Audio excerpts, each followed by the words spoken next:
आज हम लोग करने वाले हैं पावर सप्लाई पर पूरी डिटेल्स में बात। हमारे पास बहुत सारी पावर सप्लाईयां हैं, कौन सी पावर सप्लाई कहां के लिए सही है। वैसे तो कैलकुलेशन पर भी हम लोगों ने बहुत सारी बात किया हुआ है कि सही कैलकुलेट करने के लिए ये वेबसाइट देखो, वहां पर जाकर के कैलकुलेट करो, लेकिन प्रैक्टिकली एक्चुअली प्राइस के हिसाब से हमें कहां पर कौन सा लगाना चाहिए, कौन सा यूज करना चाहिए, उसके हिसाब से हम लोग बात करेंगे। यहाँ पर 400 वाट से लेकर के 650 वाट तक की पावर सप्लाईयां हैं। कौन सी पावर सप्लाई कहां के लिए सही होगा, अलग अलग स्टैंडर्ड की पावर सप्लाईयां हैं, नॉर्मल है, बेसिक है, 80+ ब्राउन है, 80+ गोल्ड है, कहां के लिए कैसे कैसे सही रहेगा, उन सब पर हम लोग बात करेंगे। वीडियो बहुत ही इंफॉर्मेटिव होने वाली, समझने के लिए साथ अंत तक बने रहें और वीडियो पसंद आती है तो प्लीज वीडियो को लाइक करके शेयर भी करते रहें, सब्सक्राइब करें अगर पहली बार चैनल पर हैं तो, क्योंकि इस तरह की तमाम वीडियोस हम लोग लेकर के आते रहते हैं। चलो दोस्तों समझते हैं कि ये पावर सप्लाईयां कौन कौन और कहां के लिए जरूरी है। सबसे पहले 400 वाट की पावर सप्लाई की बात करें तो हमारे पास है यहाँ पर एंट वैल्यू की पावर सप्लाई जो कि 400 वाट के अंदर है। और इसकी अगर हम लोग बात करें तो 400 वाट या फिर 450 वाट की पावर सप्लाई में कोई बहुत बड़ा डिफरेंसेस नहीं होता है, प्राइसेस में भी थोड़ा मोड़ा ही अंतर होता है। और जो प्राइसेस का जो डिफरेंसेस है ये ब्रांड वाइज बहुत ज्यादा वेरी करता है। जैसे 400 वाट की पावर सप्लाई अगर ये एंट वैल्यू की लेते हैं तो एक करीब 550 से 600 रुपए का पड़ेगा। अगर एंटी स्पोर्ट का लेते हैं तो 400 वाट की पावर सप्लाई 1100 से 1200 रुपए की पड़ती है। वहीं पर अगर आप जेब्रोनिक्स का लेते हैं तो ये भी करीब 600 से 700 रुपए के आसपास में पड़ती है। अब इसके अंदर थोड़ा सा सही परफॉर्मेंस की बात करें तो यहाँ पर एंटी स्पोर्ट वाली जो है 400 वाट की 1100 से 1200 रुपए के अंदर आती है। इसका परफॉर्मेंस काफी अच्छा रहता है, लेकिन फिर भी ये दोनों भी बहुत अच्छी हैं। जेब्रोनिक्स के अंदर नॉर्मल आती है और एक ब्लैक सीरीज की आती है, तो ये ब्लैक सीरीज की है जो कि ये काफी अच्छा चलती है, कोई शिकायत नहीं रही है, काफी दिनों से हम लोग यूज करते रहे हैं। अब ये 400 वाट और 450 वाट सप्लाई की अगर हम लोग बात करें 400 वाट की तो ये जो है i3 हो गया, i5 हो गया, second generation, third generation, fourth generation, 6, 7, 8 generation तक अगर आप यूज कर रहे हैं, जीपीयू नहीं लगाना है भले ही जीटी सीरीज का, तो आप 400 वाट की पावर सप्लाई लगाइए। ये बहुत है, 550 से 600 रुपए के अंदर जो है आपको ये मिल जाएगा। और एंट वैल्यू में काफी अच्छी पावर सप्लाई है, ड्यूरेबल रहा है, पूरी प्रैक्टिकल हम लोगों ने करके देखा है, बहुत दिनों तक यूज किया है, कोई दिक्कत इसके अंदर नहीं रही है। उसके बाद 450 वाट की पावर सप्लाई की बात करें ब्लैक सीरीज का, तो आप इसके अंदर तो लगा ही सकते हैं, थोड़ा सा फ्यूचर प्रूफ चलना चाहते हैं तो, जैसे सेकंड जनरेशन से लेकर के 9th जनरेशन तक भी यूज कर सकते हैं, 10th जनरेशन तक भी यूज कर सकते हैं विदाउट जीपीयू। और जीपीयू की बात करें तो साथ में अगर जीटी सीरीज का ग्राफिक कार्ड लगाते हैं तो 450 वाट से काम चल जाएगा आपका, जीटी सीरीज का ग्राफिक लगा करके कोई दिक्कत नहीं है। और इससे थोड़ा सा बेहतर आप लेना चाहते हैं तो आप एंटी स्पोर्ट का जो है 400 वाट लगा सकते हैं। 400 वाट इस जेब्रोनिक्स के 450 वाट से बेहतर रहा है, ये हम लोगों ने प्रैक्टिकली देखा है। तो जीटी सीरीज का कोई भी ग्राफिक कार्ड लगाना है तो आप 400 वाट एंटी स्पोर्ट या 450 वाट जेब्रोनिक्स का आप लगा सकते हैं, कोई दिक्कत नहीं है। अब हम लोग चलते हैं इससे ऊपर, आप किसी के अंदर भी ग्राफिक कार्ड लगाना चाह रहे हैं, वो ग्राफिक कार्ड लगाना चाह रहे हैं जिन ग्राफिक कार्ड को, जिन जीपीयूज को अलग से सप्लाई देने की जरूरत पड़ती है। अब उसके अंदर जो लो पावर जीपीयूज हैं जैसे RX 550 वगैरह हो गया, GTX 1050 हो गया, GTX 1050 Ti हो गया,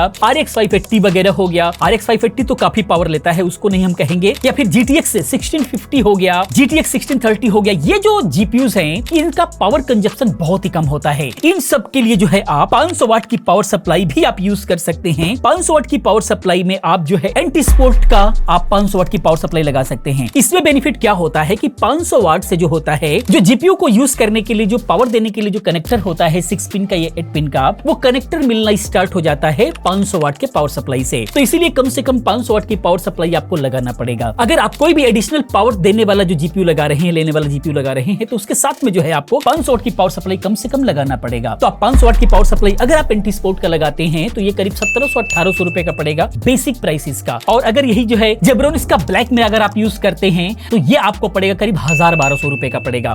तो ये आप अपने हिसाब से लगा सकते हैं। अब इससे ऊपर जो है गेमिंग पीसीस के लिए जो सबसे अच्छी पावर सप्लाई, जो ज्यादा चलने वाली पावर सप्लाईयां होती हैं, वो होती हैं 550 वाट की पावर सप्लाईयां। 550 वाट की पावर सप्लाई जो है आपको नॉर्मल भी मिल जाएगा, जैसे कि आप ये देख पा रहे हैं हमारे पास जो है ऑरा का है, और एंटी स्पोर्ट के अंदर भी 550 वाट मिलेगा, जैसे कि एंटी स्पोर्ट के अंदर देख पा रहे हैं।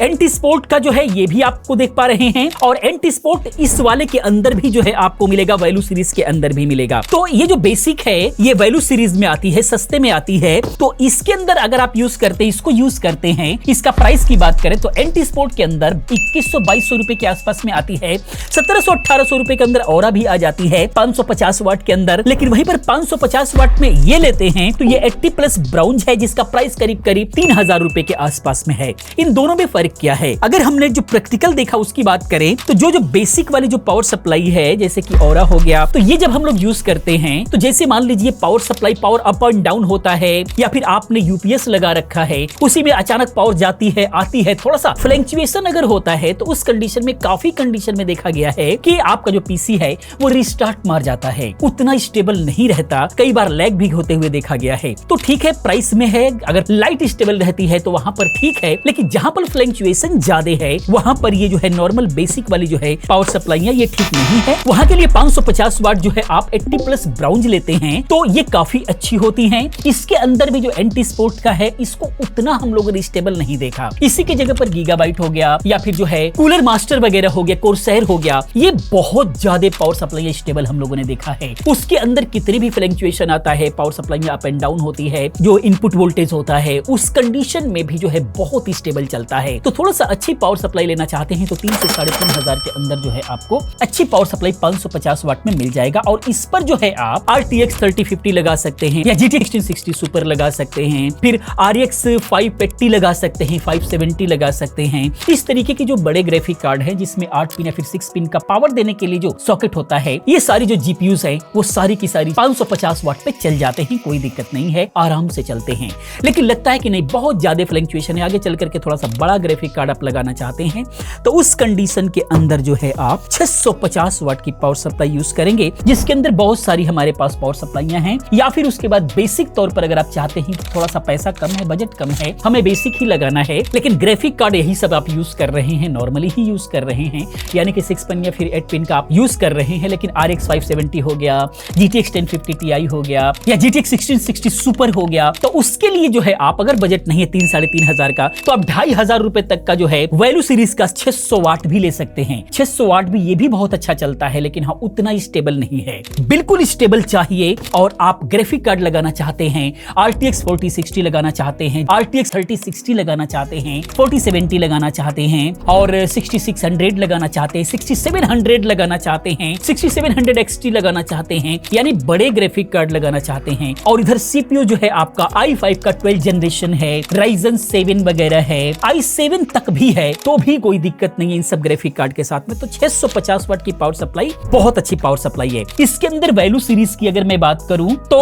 वैल्यू सीरीज में एंटी स्पोर्ट का जो है 650 वाट में जाएंगे तो वैल्यू सीरीज लेना सही नहीं होगा। वहां पर जाकर के आप जो है 80 प्लस ब्रॉन्ज लीजिए। 80 प्लस ब्रॉन्ज के अंदर ये एंटी स्पोर्ट का आ जाता है, जो कि ये करीब करीब आपको 3200 रुपए के आसपास में आ जाता है। जो हमने लिया 80 प्लस ब्रॉन्ज होते हुए उतना स्टेबल हम लोगों ने इसको नहीं देखा, बहुत अच्छा स्टेबल नहीं है एंटी स्पोर्ट 80 प्लस ब्राउन होते हुए भी 650 वाट की पावर सप्लाई, इसीलिए इसको जो है हम लोग रिकमेंडेशन में उतना नहीं देते हैं। और इसके अंदर बहुत भी सारी चीजें ध्यान रखना होगा। इसके अंदर जो है 80 प्लस ब्राउन के अंदर ही जो है बिल्कुल नॉर्मल आती है, यानी कि सारे जो है आपके वायर्स मिलेंगे। उसके बाद सेमी मॉड्यूलर, मॉड्यूलर इस तरीके का होता है। अब मॉड्यूलर क्या होता है, मॉड्यूलर में क्या होता है, बिना मॉड्यूलर में सारी की सारे जो वायर्स जो है पावर सप्लाई के अंदर से आ रही होती हैं। सेमी मॉड्यूलर में क्या होता है, जैसे आप देखेंगे यहां पर, तो ये एंटेक का हमारे पास सेमी मॉड्यूलर 650 वाट का 80 प्लस गोल्ड है। ये बहुत अच्छी पावर सप्लाई रही है, इसको हम लोगों ने यूज किया, वो बहुत ज्यादा।